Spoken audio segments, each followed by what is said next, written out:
अस्सलामु अलैकुम। मोमिनों का निकाह बदकारों से नहीं होता।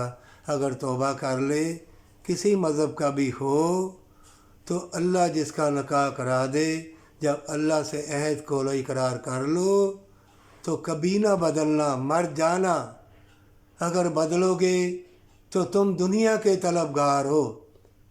और अगर कोई ख़ता मियाँ से या बीवी से हो जाए तो अल्लाह निकाह अपने बंदे का इसीलिए पसंद फरमाता है कि अगर कोई गलती करे, मर्द या औरत, तो अल्लाह से दुआ करो बख्शिश की, क्योंकि अल्लाह रहमान है, रहीम है, अल्लाह माफ़ कर दे। हाँ, अगर निकाह में बदकारी हो जाए तो इसकी सज़ा बहुत सख्त है।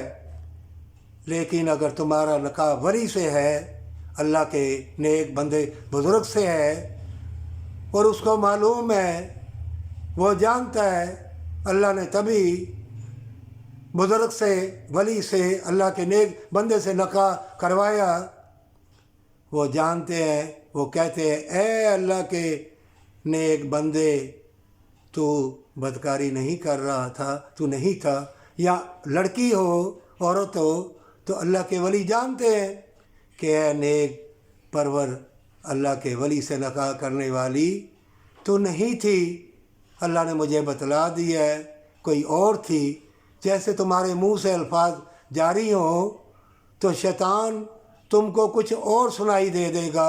जैसे कुरान में है, शैतान तुम्हारे बुरे काम अच्छे करके दिखा देगा।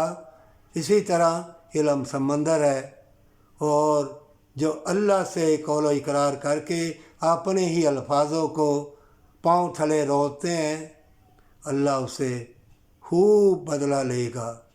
और क्या मोमिनो, निकाह में जन्नत है, उसमें वफ़ा है, और अल्लाह के वली ना दौलत, ना औरत, ना शोहरत, उनको कुछ नहीं चाहिए।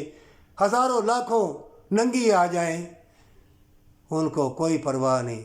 क्यों कि नफ्स बादशाह है और शैतान इसका वज़ीर आज़म है। तो अल्लाह के वली अपने नफ्स को मार देते हैं, शहूद को, तो फिर वज़ीर आज़म शैतान क्या करेगा? इसलिए अल्लाह के वलियों से मत्था ना लगाना। अगर कोई आलम फाज़ल, दुनिया का तलबगार कोई है, तो वो मेरी बात का जवाब दे दे, लेकिन नहीं आएगा। और जो अल्लाह के नेक बंदे हैं, आलम दीन है, जो दरवेश हैं, चाहे किसी मज़हब में भी हो, अल्लाह के नेक बंदे हैं, वो नहीं आएंगे। क्यों कि वो जान जाएंगे।